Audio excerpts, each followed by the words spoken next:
baby, we got a mean one for you this week. We talk about what happened to the joy in our voices. We take voicemails. We discuss Wicked yet again because you asked for it. You wanted in-depth review. You got it. I don't talk about doing cocaine. I didn't. You don't. Not even once. But you did start the episode vomiting. So shout out to you. And I think I'm going to do it again. Actually, it's coming up right now. Okay. Thank you so much for listening. Enjoy. Bye.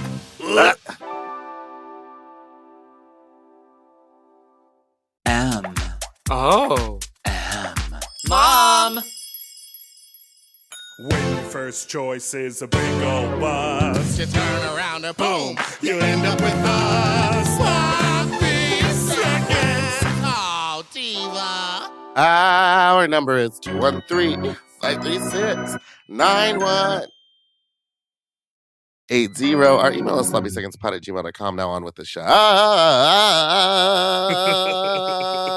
How you slops used to will fuck you, not still fuck you, dirty fuck. So I don't sloppy second we're giving meatball, and that's big. Ooh, someone came up. And that's Big Dipper. You still full from Thanksgiving? I went to the precinct Thanksgiving event, and when did they call it Thanksgiving or Thanksgiving? Just they curious. call it "Shut the fuck up, you dumb fat bitch." Okay. And I left with that stung. 5 to-go boxes of stuff Ing? because there was so much food. But I also accidentally left behind my mashed potatoes, which were, I think, better than Simon's. Well, his were whole food. Anyway, so I have just been like eating leftovers for the last 2 days. That leftover sandwich that you described is the best so thing good. ever. But you have to have the right bread. When I flew back, Sourdough's the tea. I brought a leftover sandwich with me, and it was sort of like not the right scenario. What was the bread? It was like a sourdough loaf, but it was sort of a smaller loaf, so it didn't make for big sandwiches. So my mom actually, instead of slicing the bread and putting those 2 pieces together, she took like a portion of it and sliced it horizontally, so there was like the top and the bottom. Because it just wasn't a huge loaf. My little fat baby needs his loaf. She scooped the bread out so that she could nuzzle all of the turkey and the cranberry in there because it was the wrong bread. I'll just say this, it was the wrong bread. But me and my sister loves you. She made you a sandwich. Me and my sister turned the fucking party in the kitchen. What'd you make? Oh my God, are you okay? Okay. Hey everyone! Before this gravy happened, and turkey. Hi everyone! Right before we started recording, we had some technical difficulties, and for some reason, the minute Dipper was like, "I'm gonna close this Zoom," my body said, "Let's throw up." I was on for 90 seconds. I was just gonna restart it real fast. I know, and then you texted me, "Can you come back?" And I was like, in the bathroom. God. I'm concerned. I feel like it's time for the juice again and the like pancreatitis stuff again because I feel like you're throwing up and like having body issues all the time. Not to put your business on Front Street. Well, you really are putting it on Front Street. But you talk about it every week. I don't think it's the pancreatitis. I think it was that I ate a large amount of food. I ate I ate your mom's sandwich right before I went to bed. Wrong bread. Wrong kind of bread. At 4 a.m. Me and my sister made Brussels sprouts.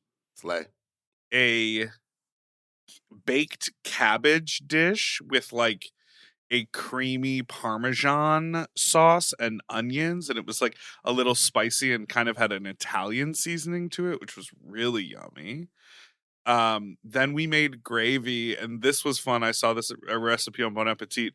We skinned all of the potatoes and we saved we peeled all the potatoes and we saved the skins, and then we fried them. So we had little crispy fried skins on top of the mashed potatoes, which was fantastic.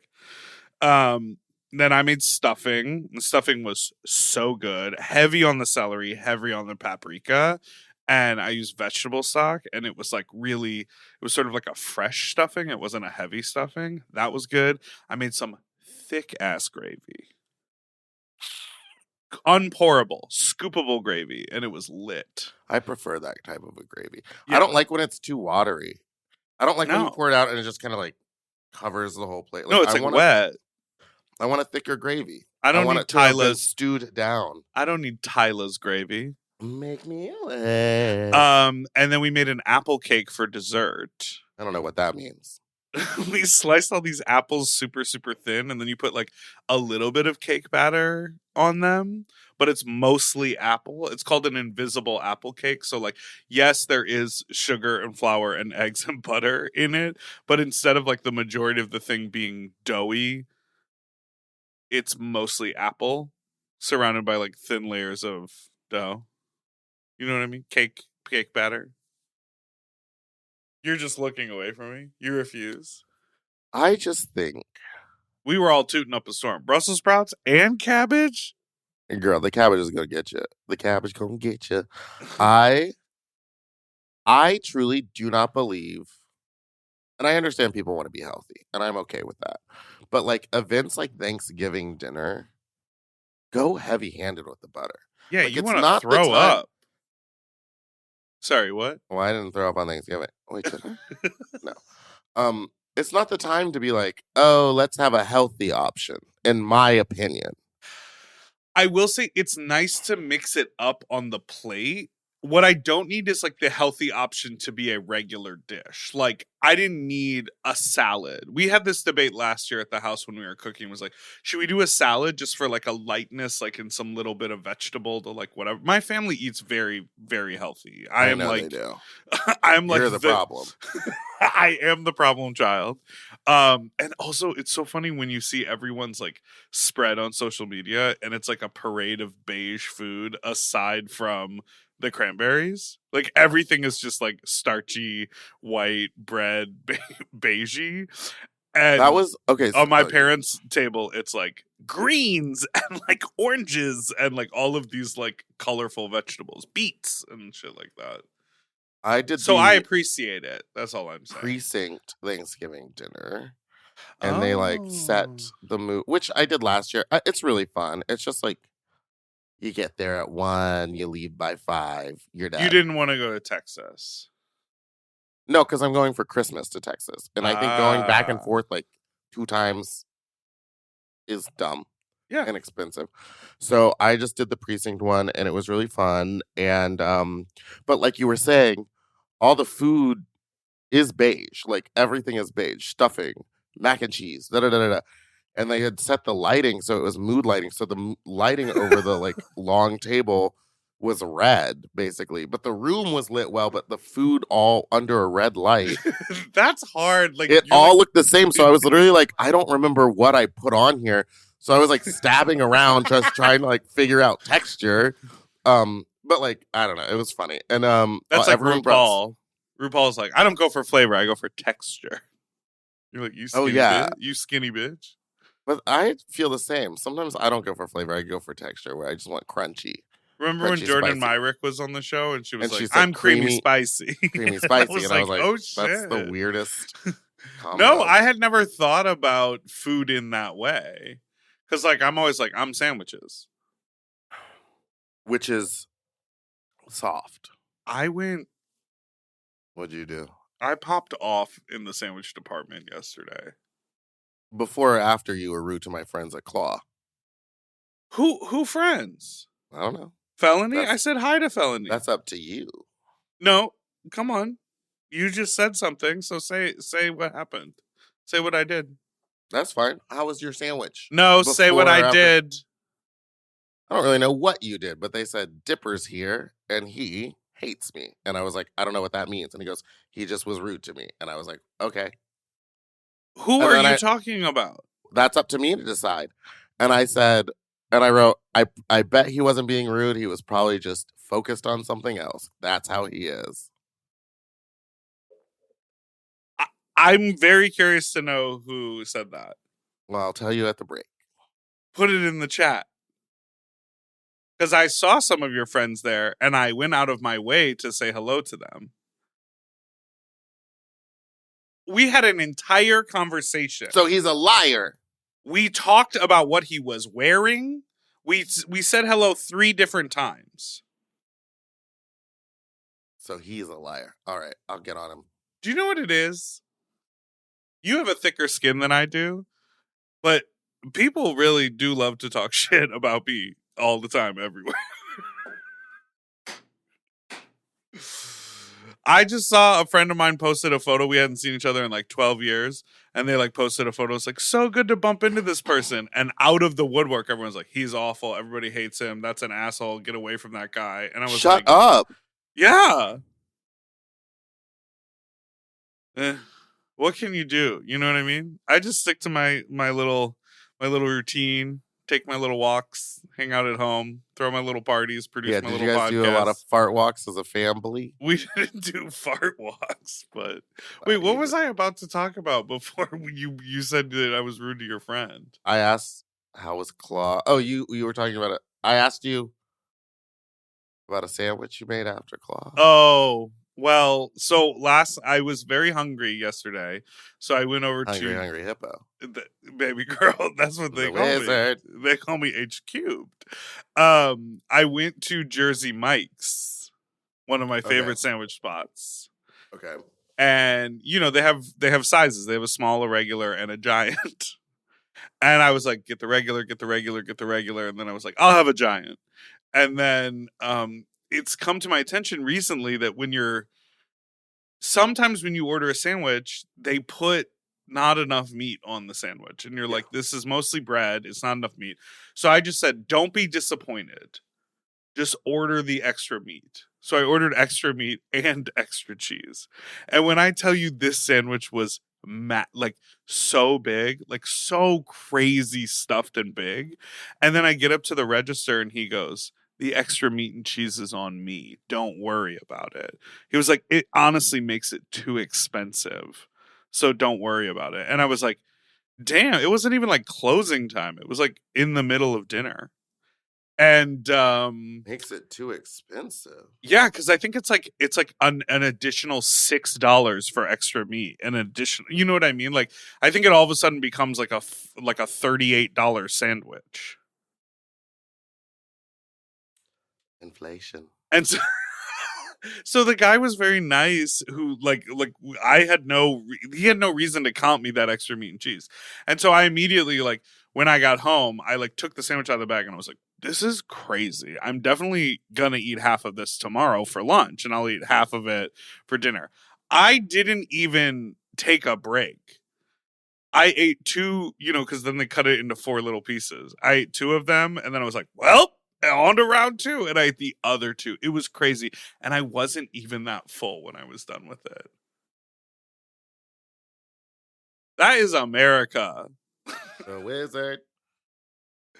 I bet so Andrew much loves sandwich. That. I bet Andrew would have liked to watch. He probably would. Okay, just because you like to say your friends' names on this pod, you need to leave my friends out of it.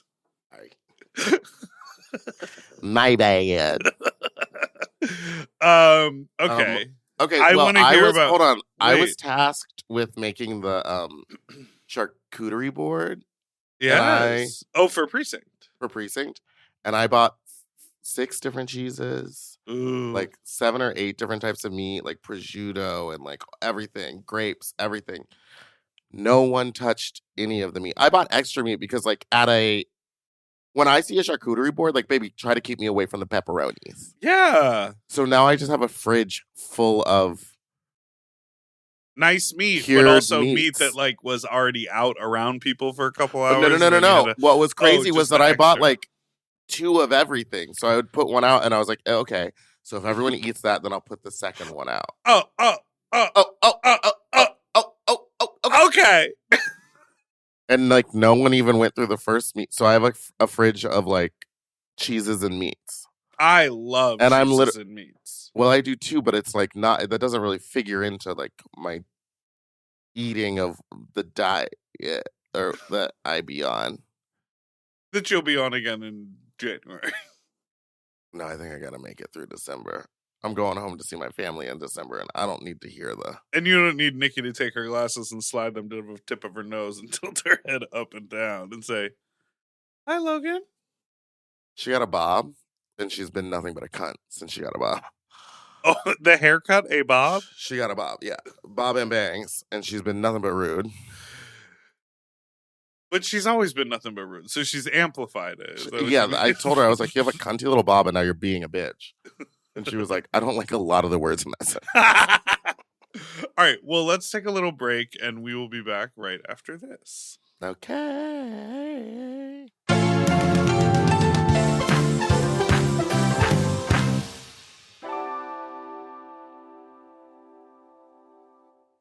You know, lately I have been trying to keep my wardrobe simple. I want pieces that are comfortable, but they still feel like put together like an outfit, and that's why I'm always reaching for my Quince items.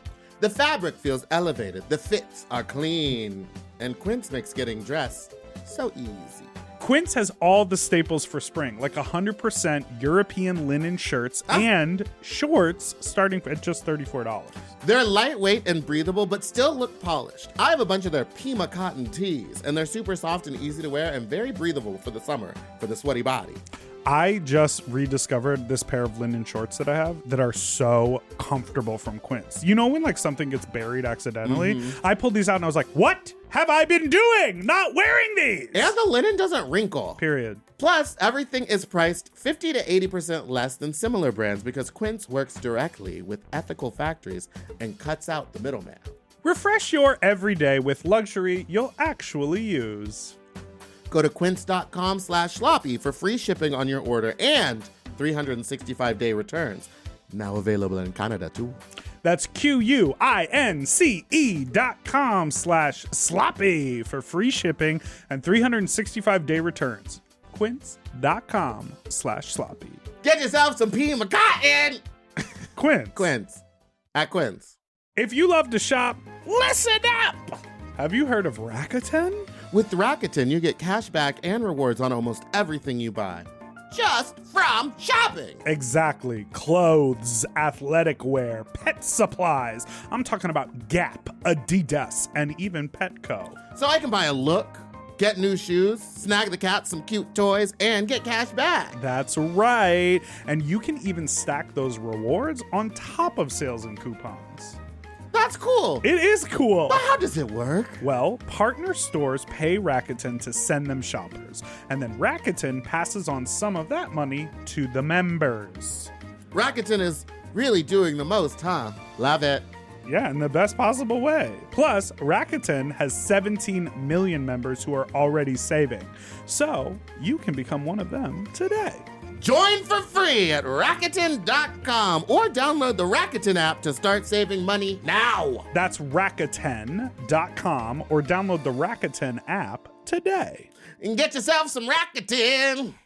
Weight Loss by Hims is here to help you reach your goals. Hims now offers access to an affordable range of FDA-approved GLP-1 medications that are designed to support you in losing the weight and keeping it off, including the Wegovy pill and the Wegovy pen. GLP-1s help regulate your appetite and eat less. With Wegovy at Hims, lose up to 20% or more of your body weight when combined with diet and exercise. And no needles needed. Wegovy is the first ever GLP-1 pill for weight loss. And through Hims, you can just go online where you'll connect with a licensed provider who will determine if the treatment is right for you. No insurance necessary either, and if prescribed, your medication is delivered right to your door. Ready to reach your goals? Visit hims.com/sloppy seconds to get a personalized, affordable plan that gets you. That's HIMS.com/sloppy seconds. hims.com/sloppy seconds. Weight Loss by Hims is not available in all 50 states. Wegovy is the registered trademark of Novo Nordisk AS. To get started and learn more, including important safety information, Wegovy clinical study information, and restrictions, visit hims.com.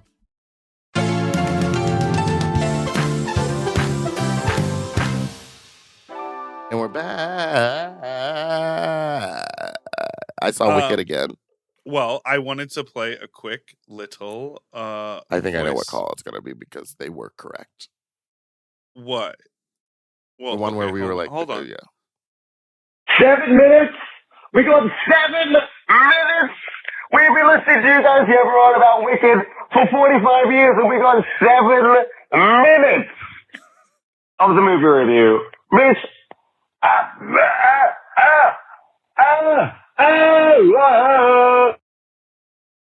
Could you understand what that person said? Yes, and if you want a full hour review, you can go on over to IMHO, where I was a guest, where we discussed the film. Should I feel a type of way about that you chose to do your in-depth Wicked review on another podcast than ours? No? Okay. They're a review show. We're not a review show. Who said? What about Spooky Seconds? Yeah, everyone's been like, why didn't you review this season of Dragula? And I was like, because I didn't watch. All right. Well, tell us. So I saw it again. Me too. I took my parents and my sister to go see it. Now, in did New they Mexico. see? I'm planning on taking my parents when I'm in Texas because they still haven't seen it. Yeah. Did they enjoy it, not knowing really anything about it? Well, I had been to the musical with my parents, and my mother kind of remembered the musical, and my father was like, no idea what you're talking about. My sister was able to grasp my, like, I sort of like said a few things ahead of time to her where I was like, you know, one of the characters will become the Scarecrow. One of the characters will become, you know, and she was able to sort of hold on to that knowledge a little bit more. My parents do not watch anything typically that has like animation or fantasy or special effect. Like they watch like war movies and like my mom watches Emily in Paris. You know what I mean? So like they were like, this had a talking bear in it. How do they do that? Like they're still on like CGI. Oh, wow. Yeah. So there was like a lot of that. But in general, they liked it. My sister was like, wow, the complexity of the storytelling about this really interesting female relationship about like she really dove into it and literally leaned over to me the moment Ariana said the line of oh well, I'm studying sorcery so that if you need any help with being green, come find me. And my sister leaned over to me and she was like, oh, is this whole thing a commentary on white saviors? And I was like, go off. Did you see that? What is it? Fox News did a report that was like, they made this movie woke. And I was like, they made the movie the way it's been for 21 years. Yeah. Ugh. So what did you think after the second viewing? Well, I stayed through the whole thing this time. Is there stuff at the end? What? Oh, No. I just mean I didn't get up to go pee. I got up and peed this time. It's still like a 10 out of 10 film. Like, again, everyone keeps saying it, but it was like 2 hours and 40 minutes and it doesn't feel like it. By the time we got to Defying Gravity, I was again just like, oh, it's over. It's already over. I don't want it to be over. That is crazy because I was like, damn, this movie's long as fuck. Oh, I definitely, but that's crazy because you can't even sit through movies. So the fact No, that you're I can barely even sit sit through like an episode of a TV show. I love that. They also, we were saying that they didn't use that like stupendification language or whatever, like that weird little stuff, but they do. It's like very heavy. I didn't notice it the first time, but it is in there very heavily. But I feel like it's not highlighted in the way I need it dummy highlighted. Like I need like a sign that says like registrification when they walk into shiz. You know what I mean? Or like choosify your dorm rooms. You know what I mean? Like, I need it to be for dummy's sake. I heard the call that said that they say it everywhere, and I did notice it more, and I do realize that it's like in Madame Morrible's song, Deafenish Chance. Mm-hmm. You know what I mean? So I'm there and I see it and I hear you, but I think if it was me, I would like lean into it more. But yeah, it was very enjoyable, very great. My parents loved the goat. They were like, "How'd they get that goat to do that?" And I was That's like, "It's so all great. It's like fake." fake. It's like And that's so Peter fake. Dinklage. And my mom was like, "I love Peter Dinklage." But I would say the last half hour is the best. Like Truly the best. the moment Sentimental Man is done, I was like, strap in. It's gonna be great. I saw some dumbass tweet. Oh yeah, Sentimental Man. That scene, I was literally like, oh, when we talk about cutting things from this film, this could go.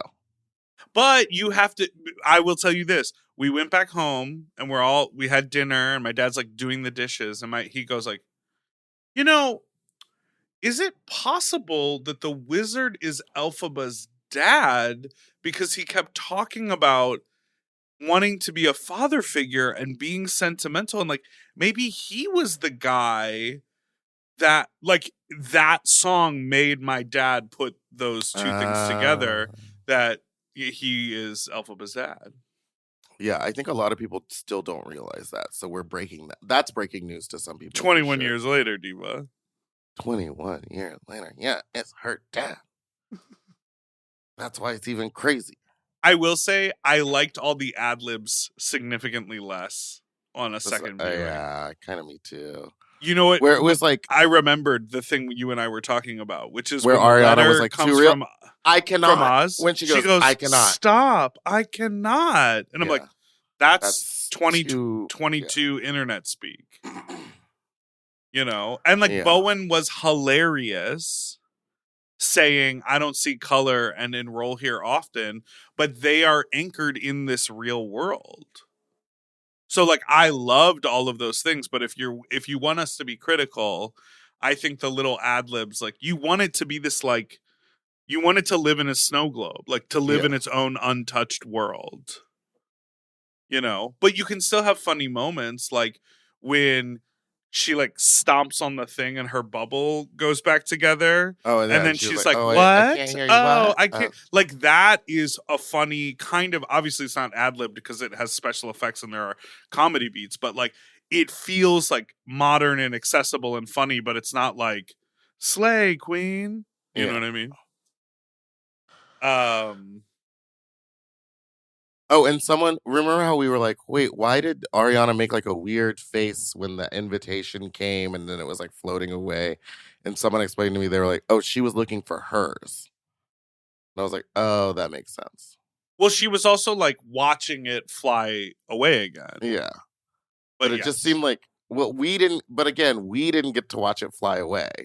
So watching her watch it fly away was weird. But that comes to coverage. That comes to the edit. That comes to like in the moment while they're filming it. I'm sure John is like, yeah, that's a great reaction. Do that on every take. But then when they put the edit together, it's like, we can't. We just have to know. I mean, the movie's still 10 out of 10. So good. It's so good. I'm excited for the sing-along. I wonder if when they do the sing-along, they'll tighten the non-song parts. No, it's going to be the exact same thing. Do you think they'll put the words on the screen and have little bouncing heads? Yeah. Little bouncing Ariana and Glinda heads? And no, but I think the letters will be pink or green. And what will the other characters' colors be? Fiera's will be blue. Okay. Dr. Dilliman's will be white. Also, isn't Bach more in the like a more regular presence in the? No, he's just more Act 2. He's busier in Act 2. Yeah. Okay. They did Bach fine. Like that's pretty much his character. I think to us it seems like in the musical there's more of him because there's less show. Like there's less 45 minutes. And I think he's like on stage a lot more, which if you're watching the whole stage and he's on stage, you're like, oh, there he is. Yeah. He's over there with Nessa. He's in the class. He's in this, but we didn't see him as much. No. Okay. Well, I feel good that we talked about more Wicked. Yeah. Any little Easter eggs you saw? Or like more things you saw? More tea that you clocked on a second viewing? No, I think I clocked it all the first viewing. Oh, okay. You clocked it all. Did you notice anything? Some stuff that I saw on the internet that I thought was interesting is like they were really breaking down a lot of like Jonathan Bailey's dance moves that like in Dancing Through He Life like looks like kind the of Scarecrow. mimic Yeah. the Scarecrow, and little things like some of them are more obvious. Like when Elphaba and Metamorable are in their private session and she's like trying to get her to throw the coin and she like holds her hand up and it becomes the shadow of the witch hand from the movie. Like that stuff is like clearly obvious, but there's all these like, you know, threads on the internet of people being like all of these like like these crazy things, you know, and it's like Elphaba on the bike with the basket, which is like when Mrs. Gulch is riding the bike through the tornado. But that kind of thing like doesn't fully track because you're also going, well, then you have to believe the truth of the Wizard of Oz, which is you can't because they're not the same. Yeah, everyone's like, this is not canon, and I was like, it's not. This is a fanfic. We're watching something where like stuff is different. It's not going to perfectly fit in because now everyone's being like, wait, now why if the Tin Man and the Scarecrow know who Elphaba is, know who the Wicked Witch is? Why are they going with Dorothy and pretending like they don't know the full backstory or tell Dorothy anything? Exactly. And it's like, because, babe, it's not the same. This is like made up lore. And like, why? Here's a big question that I have before we move on. When do they ever call Nessa the Wicked Witch of the East? Act 2. She calls herself the Wicked Witch of the East. But is she a witch? Where are her powers? She does have powers. She doesn't use them until literally when she sings Wicked Witch of the East in Act 2. Oh, okay. Well, clearly you've because I'll just say it because everyone here probably already knows. But remember, she gets mad at Bach because Bach. Remember in Act 2, it's 10 years in the future, and she's like the queen of Munchkin Land. Yes. And she's made all these crazy rules, and she's become like a tyrant, like a dictator of Munchkin Land. Yes. And she won't let anyone leave because she wants Bach to love her. And so Bach... and it's like her powers that like... Oh, she turns him into the... No. She does like a crazy magic spell without even using the book to shrink his heart. And then Elphaba, in order to save him, turns him into a Tin Man because she took his heart away. And that's how... And then he like wakes up and he's a Tin Man, and Nessa is like, Elphaba did it. It wasn't me. She did that. And then that's why he hates her. When in fact she tried to save him. Next year when the second act comes out, we are all going to change our tune and be like, it's actually got the most drama. They said they wrote 2 new songs for it. Because Glinda is like torn between like doing good or standing by her friend or doing what is expected of her. It's gonna have amazing political implications based on like kind of the government we're in, where all of these senators who in 2021 were tweeting Happy Pride to the LGBT community, and now they're trying to ban trans people from using the bathroom on Capitol Hill. You know what I mean? Just because the government said to do it and they want to stay in lockstep with the government. Girl. No one mourns the wicked. Good news. All right. Well, we did that, Diva. And then you went ahead and painted yourself green. But the wig you were wearing didn't have micro braids. So tell me about that. I thought you got one with the braids on it. Correct. But then I returned it because it was very expensive, and the Amazon wig was $15. Okay. Tell me about your performance at Neon, in which you performed Defying Gravity. I performed at Neon, the party that will never die. Why do you call it that? Because when I was first doing drag and Fault Line, remember Fault Line? Yes. Neon was like a party that happened there monthly, and it was like a big, big party there. And it was like Bella Spreads, Tito Soto, me, Vander. Like it was just like who's of the upcoming queens were there, and so everyone would go.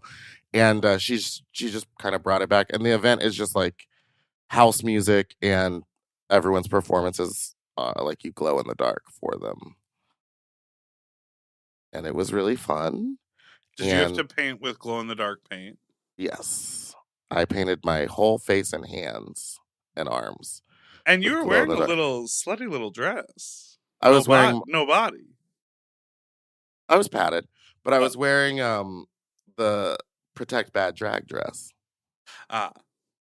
But there was a reveal. I made like a longer thing. So the number started and it was just like the beginning of Defying Gravity, and then I went into the dance mix that I used at the pageant. Uh-huh. On disc 2 of the Wicked musical soundtrack, because there it's a 2-discer, and on disc 2 that's happening. And then I like stripped out of that, and then I just did Wicked. Had a broom, brought my stool from home, had someone set it up, got up on there, did Cynthia Erivo's riff. It was a good time. Audience loved it, and then I immediately got out of the green makeup because it was burning my skin. No. And yeah, something about it was like burning me. And so I immediately got out of that, and everyone was like, "Is there a shower here?" But also, I was glad I got out of it at the bar because I didn't want green handprints all over my house. Yeah. That's crazy. You know who I But loved? look, can you see? It's like still I've showered 3 times, and there's still spots of it on me. You know who is a good follow on TikTok is I think her name is Mary Kate Morrissey. She's currently Elphaba on Broadway. Mhm. She's a good follow on TikTok because she does these like vlogs where she's like, this is what I do on a 2-show day. This is what I do on a 1-show day. And she's always like, getting in and out of the green makeup. And on a 2-show day, they have to take it off and put it back on because at intermission, they put contour and like a darker lip and like Yeah. lashes on.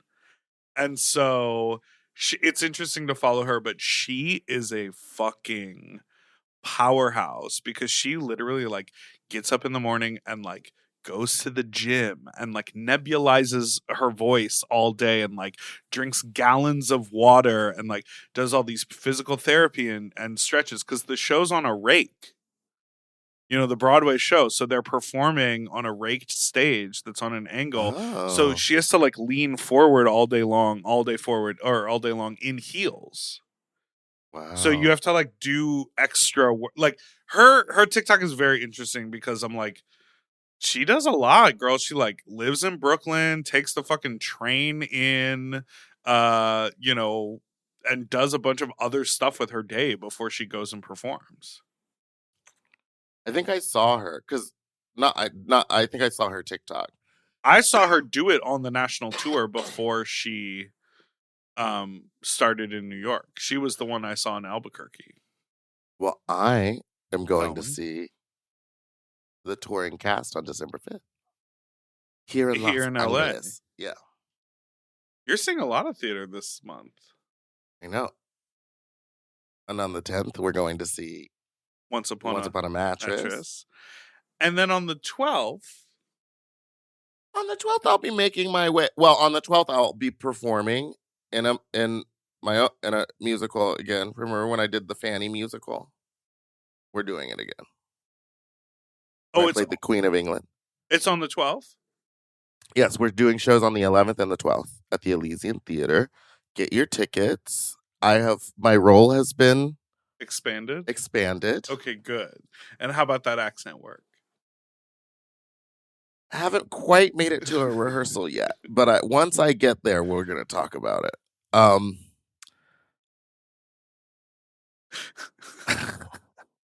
You were like, hello, I'm Meatball, and I'm the Queen of England. I just don't see it that way. That you didn't do an accent? I think what happened was you gave much like Yaya, you gave me an accent in your head. That bitch is Canadian. She does speak in a very particular way. But say about what's happening on the 12th. Come to the Elysian Theater for Fanny, a musical. What is it called? Can you look it up and tell me what it's called? Sure, but why don't you say what's happening later in the evening?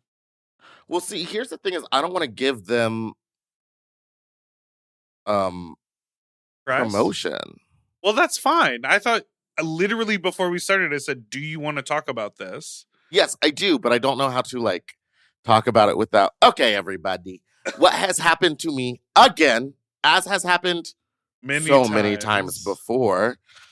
Someone has stolen from me, and this time, what they have stolen is the show format of the Twink pageant. Now, I know some of you are probably rolling your eyes, thinking, "Who cares? It's a show, and someone else could come up with that idea." But it's a little too close to home, being as that this person followed me and is acting like they came up with the idea on their own. And when I called them out in their inbox, I knew that they had stolen it from me when their first initial response to me was, "I'm sorry that you feel that way." Ooh. And I was like, "Oh, you're trying to be a bitch." And they said that LA is big enough that we can all have twink parties. And he's been calling his friends Demon Twink for forever. So he didn't steal the idea from me, and that everyone should be able to have a party of their own in Los Angeles. And I wrote, "Yeah, LA is big enough for all of us to throw our own twink parties. It's interesting that you would go ahead and steal a format of an event directly from me." And they then again turned around and was like, "I've been calling my friends Demon Twinks for years." And I want to be like, "Are you dumb? Are you, it's not about the name. I don't give a fuck about the name," which again, you did not come up with. Ty Sunderland made the Demon Twink thing happen. You weren't saying that before him. No one was saying that before him. And so just to be clear for all of our listeners, Meatball This person is done a twink pageant at Precinct, did one in New York, then did a a spin-off daddy of pageant. it, called it the Daddy Pageant, the format of which is a tried and true pageant format. Couple categories, some judges, you do a pageant. Everybody does pageant. And that's fine. And here's the thing. Making it twink focused and making it a joke and somewhat comical is your idea. Was my idea, and I did it first here in LA. So it's like, again, and we've had this conversation. If you also had the response been, "Yeah, it's a great idea. You didn't copyright it, so I'm doing it over here." Yeah, just fucking admit that you stole it. There's a little bit more respect there to be like, "Yeah, you had that, and I want to do that, so Not now to I'm play doing dumb. that." And also, the craziest part is the person that you've hired to host this event even was like, "Yeah, it's pretty much the same event." That person was at the Twink pageant. They were at my event and then did this. And then some of the people that are involved in it, like that this person is booked to do it, are my friends. And to me, I'm like, so you have no loyalty. You would rather take money instead of just being like, "Yeah, no, I'm not going to do this stolen idea." Well, if they're your friends, send them my way, and I'll be rude to them. I was already rude. I wrote to all of them. I said, "Good luck ever getting booked by me again." Because it's not going to happen. And this person just needs to admit that they like copied me. And that's fine. Because there's other ways to do a twink event. Fucking look at Essa Noche in New York. She does twink events. I'm not mad at her. And she didn't come up with it, but she's doing twink events where it's like a twink spelling bee, a twink this. This thing that this guy has done, he goes, "It's a joke and yours seems pretty serious." I went to the fucking format of the show and it's literally like, "Come out and be a twink. It's part 2, question and answer." Like the format and the form and the way he wrote his thing is almost a direct copy of the way I wrote my rules for my show. It's like, it's just too close. And I guess the biggest difference is that people actually come to mine. Ooh. See how I did that there? No, but the part that really frustrates me is that this person, I know them. They are friends with other friends of mine that used to live with me. This person has been in my home. Oh. And to act like I'm overreacting because you literally copied my idea, turned it into a monthly, stole a name that you did not come up with, stole a format that you did not come up with, and are telling me that you're sorry that I feel that way? Babes, it's over for you. Well, it never even started for you, so it doesn't even matter. Get 'em. Anyway, so I'm going to be going to that after my play on December 12th. I will be in WeHo, standing in a corner, watching my idea happen in front of me with a girl who's probably a well, you know what? I'm going to say it. With a girl who can't host in a show that's probably going to be a mess. And my drag mom will be a judge. So it's going to be real fun. A lot of non-real good speakers on the mic up there. It's good to, see what else is happening out in the world. And it's good to see how people take your ideas and run with them. Can't wait. I mean, it's a good anthropological study to go and attend it. Yeah. This person used to dress up in the exact same Barbie outfit and breastplate every weekend and just go to bars, not booked, in full drag, and just be like,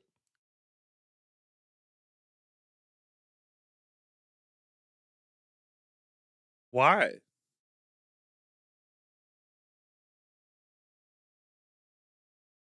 So and you know the problem is when your own host says, yeah, it's pretty much the same, and then your friends that know you say, oh, I'm really actually not surprised that they stole this from you and are acting like that. That's when I know you're a bitch. See, this is why when Yaya was on the show, she was like, I thought you liked to talk it out on the pod. Some people, as I tweeted, some people create events and some people just copy. And unfortunately, I guess this person is not creative enough in their own endeavors to be successful. So you have to steal from someone else. Yeah, I mean, my take on it is like I said, if you own up to it and say, you didn't copyright it, it's a good idea, and I want to do one in WeHo, so I'm doing it. That's one thing. I would have more respect, but to act like you didn't steal it and then try to come up with all these excuses, babe, you look like an idiot. Or if you I'm smarter than you. Or if you go like, oh my God, I can't believe we had the exact same thought to do the same thing. That's crazy. But they follow me. See that you did this before me. My bad. I don't want to look like I stole your idea, so I won't do it. But the problem is some people don't give a fuck about looking like they stole. They don't care. You and I, how many times have you and I literally come up with an idea or tried to do something and then we're like, oh, that already exists. Scratch it. Move on to the next. Exactly. Countless. We just this person follows me. They stole a format from me and are trying to now play dumb at me. And I am not an idiot. Mama don't play, as they say. All right. So good luck, babe. I know no one comes. It's just like us at the studio. It's the rule of the studio. No coming. No coming. They're going to have a real influx of audience members that weekend, though. Or that show. But everyone tips you. You're standing in the corner. Well, what's crazy is I was like, well, let's all go, but I'm not going to be in drag. And let's kind of stand in the back. And because Bella, well, because you're a bunch of people want to go. What's crazy about I was like, I'm going to go see it. And I don't want to be seen. But I'm going to be in full drag. Oh, you will be. Because I'm literally leaving from the show that I'm in. Okay. Because I'm booked and blessed. And then going to this event. You were so cutthroat. This is incredible. No, I was saying what's crazy is that your impulse is still to be well, I'll just stand in the corner and I don't want to make a scene. I just want to get my eyes on it for my own edification. Meanwhile, you're going to show up in full drag. Yeah, no, I wish, but the way when the play ends is I need to get Marta to get you the mic. You can say hello to everyone and say, well, my first reaction was, hope you're enjoying when I found out about the show and thoughts. read the thing, I messaged the girl who hosts it, which, again, this is also wild to me. I messaged the girl who hosts it and I said, hey, I guess maybe I should come guest judge since this is my show anyway. And she was like, I don't know what you mean. I was just booked. I'm just the girl on the mic. And I hate when people do that. It's like, so you have no, I can't even think of the word right now. Autonomy. You have no ability to be like, oh, this is a stolen idea, but it's okay because I'm just the girl on the mic. I'm just the judge. I don't know what I'm doing. It's like, babe, stand up for yourself and be like, fuck this. No, this is a stolen idea. But I guess some girls just need the money. And sometimes you are that girl. I don't work for people I don't like. I've canceled so many times on things I don't like. No, I'm saying sometimes you need the money, but sometimes, I've definitely been in the position. I wouldn't show up to a gig where I knew it was not an original idea. I know agree. that for me. I'd be like, I actually don't want my name anywhere near this because I understand that this is a mess. But I guess some girls don't have that. They need the money. So good luck to all of y'all. And I will not be paying at the door. I don't care how much it is. I'm just going to be like, no. And I'm bringing 5 friends with me. I'm so curious to see what happens from when this comes out on Tuesday for the 10 days before that show. That's what I'm still going to do curious it. see. He doesn't care. He's too dumb. All right. Leave it in. I don't give a fuck. I know. And on that, let's take a break and listen to these ads.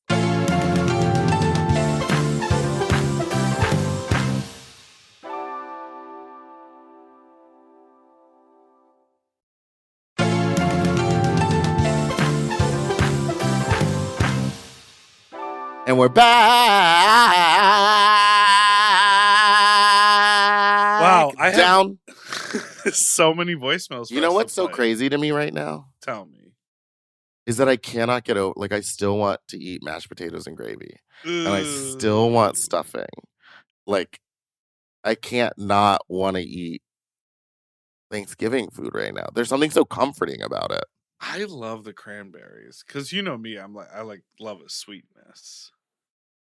Okay, but did y'all make your own cranberries or was our guest brought them and they were homemade, and it was that. Berries, not exclusively cranberries. There were some raspberries in there too. It was really good. Ooh, that sounds so good. Yeah, it was amazing. Can I play you some songs? Some voicemails. I'm sorry. Hi, Fox. Big fan. Just wanted to say I started listening to your older episodes because I joined this year, and it's so interesting to see how y'all have and haven't changed in the past 6 years. And the one thing I did notice is that there was so much joy, so much more joy in both your voices. I still think, though, you're very consistent for the fact that it's been over 6 years. And my last thought was, oh my God, this is wicked. I'm listening to their origin stories. Which one's the Scarecrow? And an alternate here, the Wizard and Bob. It's fun. The Wizard and Bob.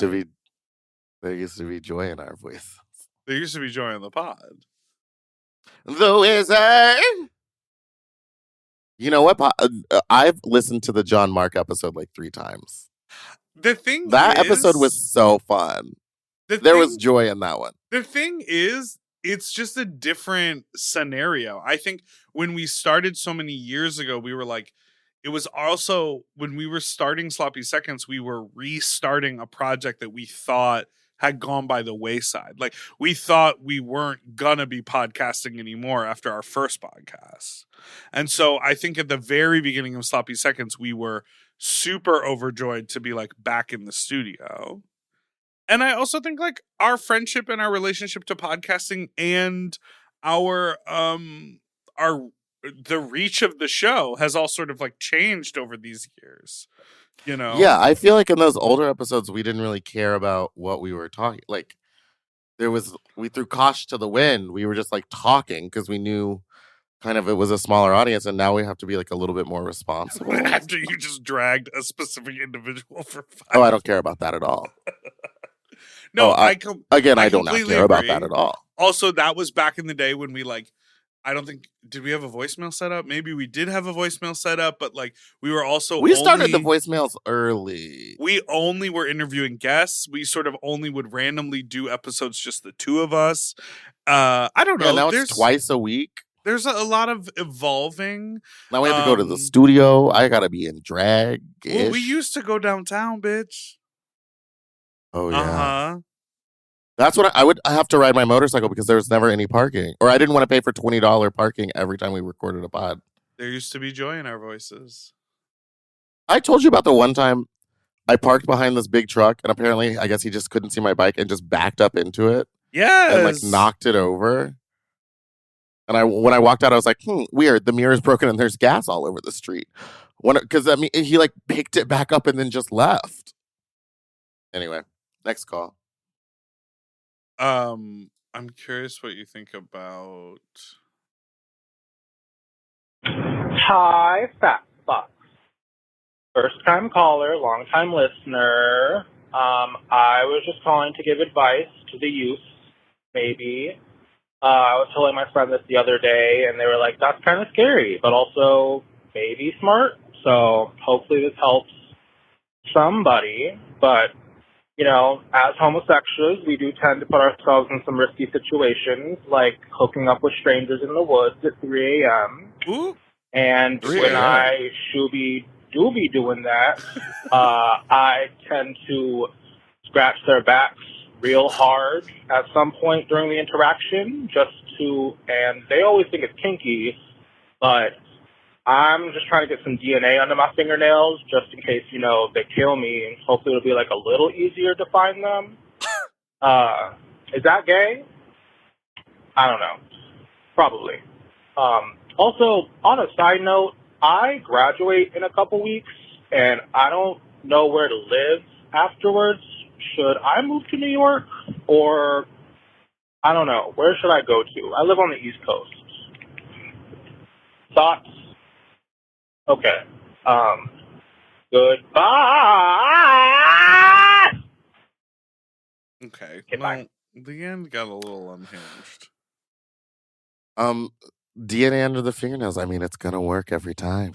Only if they're in CODIS, though. You know what I mean? Just because you got the DNA doesn't mean they're in the system. That is crazy, but it is something that I'm sure we all think about. I think about it every single time someone invites me to their home. I'm like, they might have a gun. Like, I could just be taken. That's why we don't want you having a gun. I'm not gonna take nobody. I'm gonna use the gun to get them out the house. Oh my God. Fuck. You know, we all have our little tips and tricks. We all have our little superstish. You know, in your mind, you're probably like, now that I do this, the one guy I don't scratch his back to get skin particles under my fingernails, he's going to be the one that murders me. I'm sure that goes through your brain because we're all neurotic and insane. We're crazy. I don't know.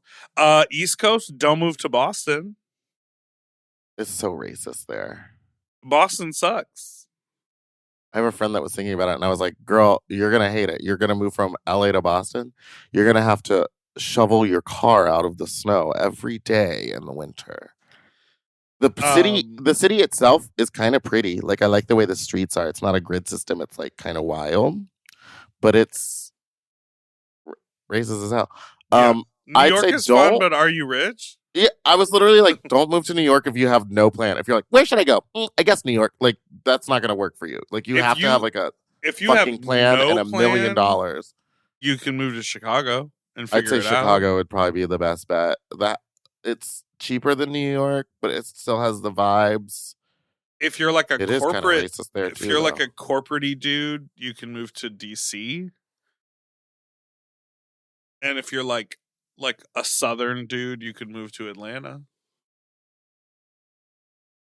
It seems like you want to move to a big city, but New York is hard if you don't have any money. Boston sucks. I don't know. What do you want to do? Because what do you want to do? If you want to be in finance, then maybe you should move to New York or DC. And like live in the Finai. Hey, Finai. And I'll stand there with the wizard. No one mourns the wizard Bitch, you got some explaining to do because I had never really seen or listened to or heard Wicked before y'all's podcast. So throughout this whole 3-hour long musical, which, Ariana and Cynthia, y'all did tear that the fuck up, props to y'all. But throughout this whole time, I'm just sitting there waiting for the wizard or some sort of melody or something else to come along through, and it never did. So I guess my question to you is, where the fuck did that vocal stem come from? Please and thank you. All right. Faggot.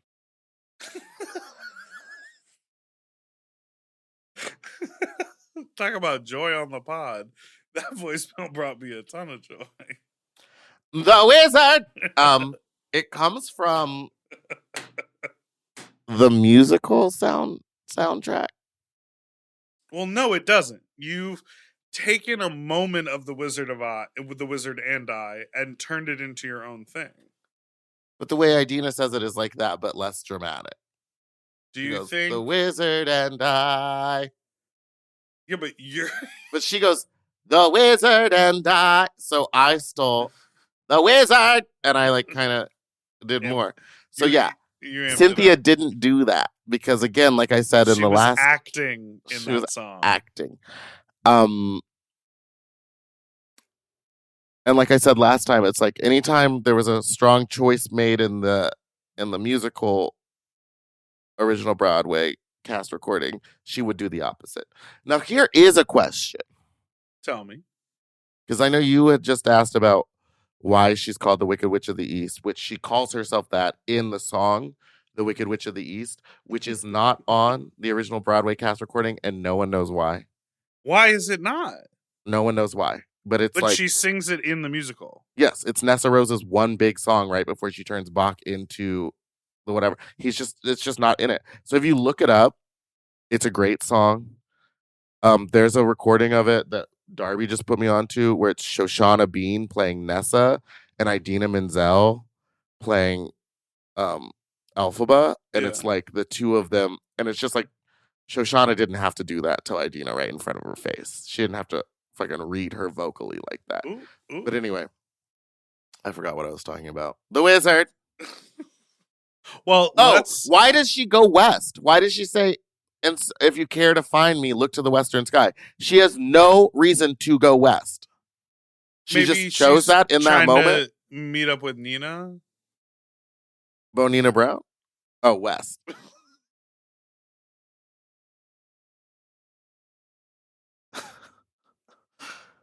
Yeah, it's what yeah, is it's Nina and Bonina Brown. So let me go. West. I'm gonna go west. She has no reason. In the book. Sorry. They were roommates. In the book, Fiyero gives her this castle that is his own castle, his family's castle, but they don't stay there anymore, and it is to the west.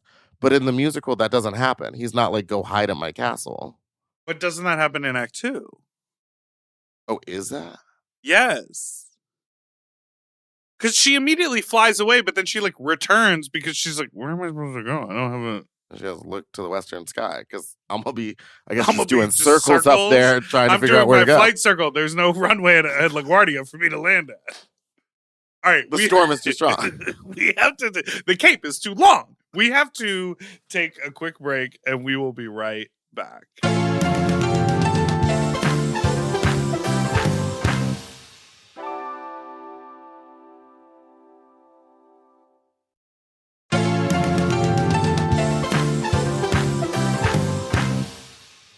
And we're back. I want to take a quick moment to just invite some people to Drain your nut. some sex. So this week, if you are in San Diego, Drain Your Nut is happening on Thursday, December 5th. We're doing a Thursday night party from 8 to 11 at a private location in San Diego. You can find out details at drainyournut.com. This is a perfect way for you to enjoy yourself on a Thursday night. And we start late enough for you to go home after work and get prepared, and we end early enough for you to go home and still have your Friday work day. So check us out in San Diego. And then on the weekend of December 13th, 14th, and 15th, we are back in LA in the Duarte warehouse. Where is it? Meatball? And Duarte. And on the 13th, Friday, December 13th, we are having our first ever side party. It's called Drain Your Nut Presents Sideways, a party for anything but. Or everything but? But anyways, anything but. Anything but. Anything but. So if you are a side and you like to do kissing and sucking and frottage and body contact and cock and mouth and whatever else, but you don't want to do butt stuff, we have a side party for you. So we're doing the 13th is Sideways, the 14th is our regular daytime and nighttime fuckfest, and on Sunday is our beta group, all happening drainyournut.com. So San Diego is this Thursday, and then the following weekend we're back in Duarte. Things are building. We're working towards other cities too. I'm excited. Drain your nut. Go ahead, drain that nut. Drain that nut in the Duarte warehouse. Drain that nut till you've got none left to shoot. Drain that nut with a bunch of other horny guys. There's so much nut to drain. All you can do is jerk and fuck. I don't know. Da-dum, da-dum, da-dum. Yeah, thank you. The other thing I wanted to say real The fast. nut will see you now. The other thing is, in an exciting, in a true sloppy seconds fashion, we had no idea, but our editor, Will Pitts, was like, hey, FYI, on Friday's episode, December 6th, is your 500th episode. Holy shit. No joy on the pod No joy anymore. So this coming Friday will be our 500th episode, which makes today $4.99. So happy $4.99 to you, Meatball. And a happy $4.99 to you, Big Dipper. Does 500 feel crazy? Well, we come out with 2 episodes a week. So, yeah. Actually, yeah, because there's only like 56 weeks in a year, right? Well, 52. Sure. I'm thinking about leap years. Okay.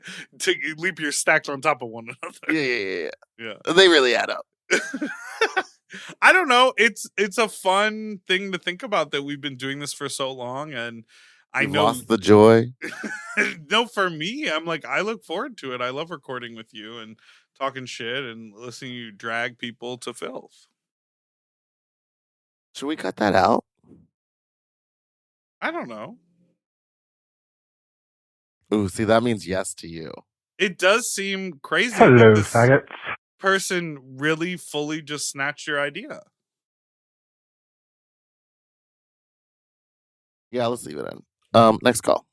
I am a 50-year-old top, and I you're not. can confirm to you that I don't remember anybody douching until maybe like 10 years ago or so. Wow. Like, I was in like a 9-year relationship with a bottom, and he never had a douche. I lived with him. We had a house together. I don't think that there was ever a douche in that house.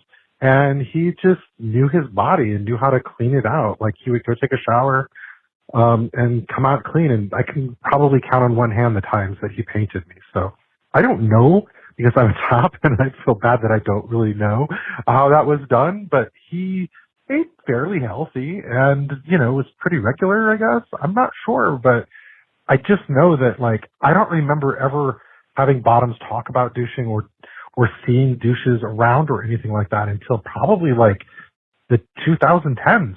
So maybe it's a Mandela effect, and like we just all forgot that there was douching. But I truly think that it's like a new thing that it definitely enhances the experience and takes a lot of the guesswork out of it. But I also think that painting is just part of the game. It's the price of doing business. It could happen. Like, it's a risk that we all take. So never going to shame a bottom for not douching or for painting, because that's not the intention. Anyway, goodbye. Paint DL trade. Paint him. That is so interesting. Lived in a house for 9 years with a bottom, never saw a douche. Yeah, wait. How'd that relationship end? What happened there? Well, they're not like on the line. Oh, The voicemail. that was oh. Wrapped up like a douche. Hidden in plain sight. Like, maybe they didn't have a douche. Remember, did you watch The Last of Us? Yes. So remember there was the episode with Nick gay Offerman guys. and the gay guys. What's The his gay name? guys. Murray. Who was the other actor? Murray and Peter. Yeah, it was Murray and Peter. It was right before they launched the Christmas No, tour. it was the guy that was in He's in everything. He's hot. Yes. And he was in what was You're that other thing? just The Jennifer Coolidge show. Murray White Bartlett Lotus? is his name. Yeah, Murray Yeah. Bartlett. But remember they were like gonna fuck and he was like they like looked at each other and he was like, go take a shower. Which was like there was a lot of Clean your butt. conversation about gay guys being like, I like that they were like, I'm gonna fuck you now, so clean your butt out. Yes. And they like said it out loud, basically. But it's It not was like real. he went to take a shower. He didn't go and like put a bulb douche up his ass. You don't know that? Well, you don't know that he did. I think this is interesting. I think this is going to be our squirt is pee scenario. I think there's going to be a lot of conversation surrounding this in the voicemails. I don't think there. I honestly don't think there will be. I think that people just didn't douche, and I know for me, I know when it's good to go. I'm not calling it a self-cleaning oven, but there are times when I'm like, yeah, I could probably get fucked right now and nothing will happen. Fucked And there on are the dance other floor. times where Fucked I'm on like, the dance floor at the Eagle for instance, getting fucked on the dance floor at the Eagle in San after being Francisco. out all day long. But did I eat that day? No. All I did was drink alcohol, and that was my calories in. And fucking on the dance floor was calories out. You know what I mean? That poor man never got his name. Oh, from the dance floor. Yeah, and also to those 3 guys that were watching, you're so rude. I kept saying stop looking, but you kept looking. Well, you're fucking in public. Next call. Girl. Hey Dip, hey Ball. I have a fuck talk story for you today. No. So this Next. was a couple winters back. I was Why are you nexting? I'm just kidding. hooking up with this trans girl. For context, I am a trans guy. And it was very cold and I had a very drafty apartment, so we were under the covers for everything. And she took care of me first.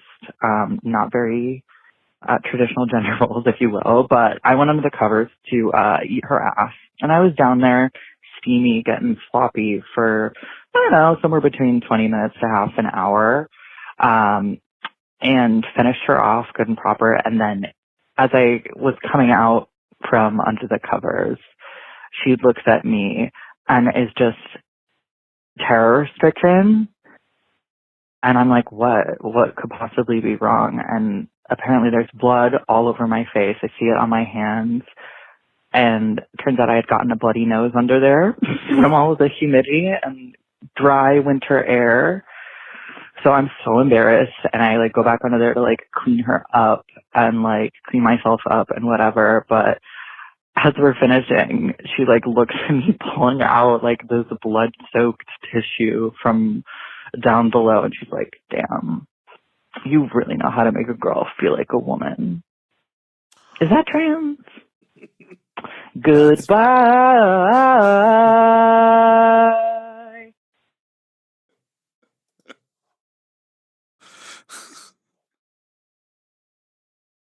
Thoughts? That person is very funny. I hope you're still together. Down. Have you ever gotten bloody? I've gotten a bloody nose while sucking dick. No. Yeah. I did. 2 things recently happened. I did just hook up with my first trans man, which was amazing. Work. And 2, I was just sucking this guy's dick, and does he know that he's your first trans man? I don't know. Didn't really get into that kind of conversation. I should call him. And number 2, something recently just happened to me where I was like sucking someone's dick, but I didn't do the check. Oh, and then what'd you get? finally, after Bump? it was a big red, almost looked like a zit on the center top of his dick. And what'd you say? I went, oh, and like looked at it, and then looked at him. I was like, oh, and just like got up and was like, I'm done. But I just said, oh no, and got up and left. Where But he seemed like he was like, yeah, like he knew. Was it in like a back room somewhere? Yeah. Oh, okay. I was like, oh, you just left his place, or no? I left. Was it a we bathroom No. at a bar? No. Why don't you put it in the chat? It was in public. I can't hear you. Just put it in the chat. Why do you? It was in public. It was at a park. Oh, and his response was, "Oh, yeah, makes sense." And then I saw him again later, and like someone else was like he was about to hook up with someone else, and I wanted to be like, "Don't do it." Well, maybe he has maybe it's like a birthmark, or maybe it's not short term. Maybe it's a long term residence at the tip top of his dick, and so he's like, it's fine. That's why I'm out in this park. I don't know. I didn't like it. Yeah, that sucks. I feel like if I had something like that, who is there? They're an actor with like a bump on their lip. It's like a beauty mark or a birthmark. Oh, wait, yeah, there is an actress that has one like on her lip. Right. And I'm like, if I had that on my dick, where it's like, this isn't an STI, this is just like how my skin is, and there's like a bump right there. Every single time I pulled my dick out, I would be like, it's a birthmark, it's fine. I've had that since I was a child. Like, that isn't like, I would just like know exactly what to say, and every single time I would say it. But me looking at it going, oh. And him going, yeah. Yeah. I was like, that's not the same as being like, oh no, that's just that's always there. What would you say what is a benign term for a skin bump? I'd just be like, that's a birthmark. A birthmark. I would just say birthmark because it's like easier. Everyone's like, oh yeah, they've been there since birth. And with all his wizard wisdom. A birthmark. By my looks, he won't be blind. Hi, do you think the wizard is dumb? I'm so fucking awkward. I'm super awkward right now because I just left my first ever fuck party / orgy, and it went really well. Apparently I was a big hit cocksucker, but they want me to come back again in the morning for their brunch orgy. I don't know if I can. Oh my God, I'm really tired. That's all. That's the fuck talk. Now I'm gonna go home to my husband, who was actually on a date with someone. This is not where I expected my life to be. That's all. I just needed someone to tell this. I don't have any queer friends, so you guys get to hear it. Goodbye. I can't sing either. Bye. Poly people. I like that he pronounced orgy orgy.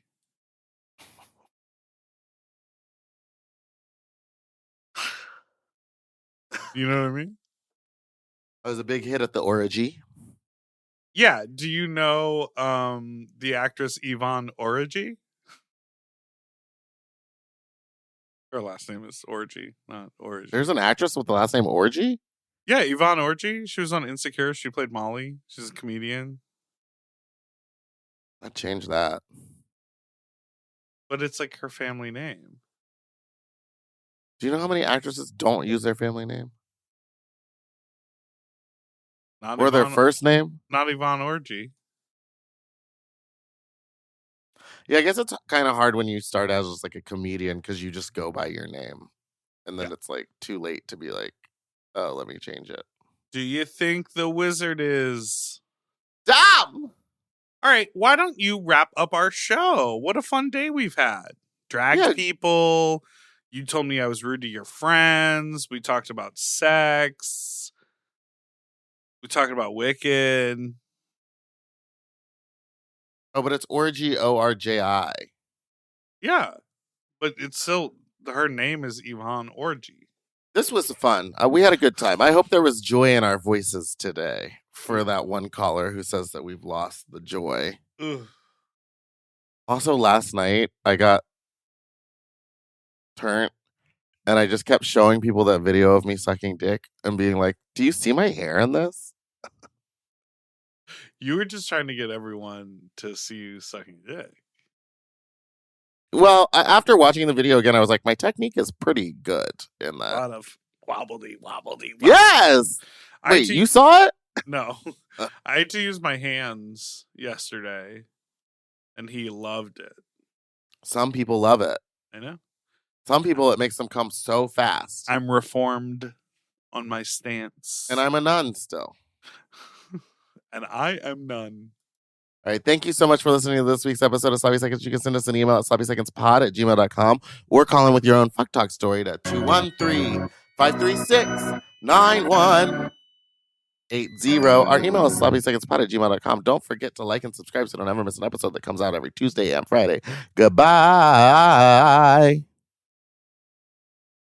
I served mashed potatoes out of the Stonewall Bowl, so I did use it. For access to our full uncensored video episodes, ad-free and 1 day early, plus our monthly Sloppier Seconds episode, and all of Mom Podcast premium content, check out Mom Plus Gold at mompodcast.plus. Sloppy Seconds is produced by Moguls of Media, aka Mom. Hosted by Big Dipper and Meatball. Technical direction by Margot Padilla. Editing and sound design by William Pitts. Show artwork by Christian Cimarroni. Theme song by Mike Malarkey. Media and design support by Stone Cole. Executive produced by Willem, Alaska, Big Dipper, Camille Stennis, and Joe Cilio. Recorded at Forever Dog Productions. Ooh, his nipples are tiny.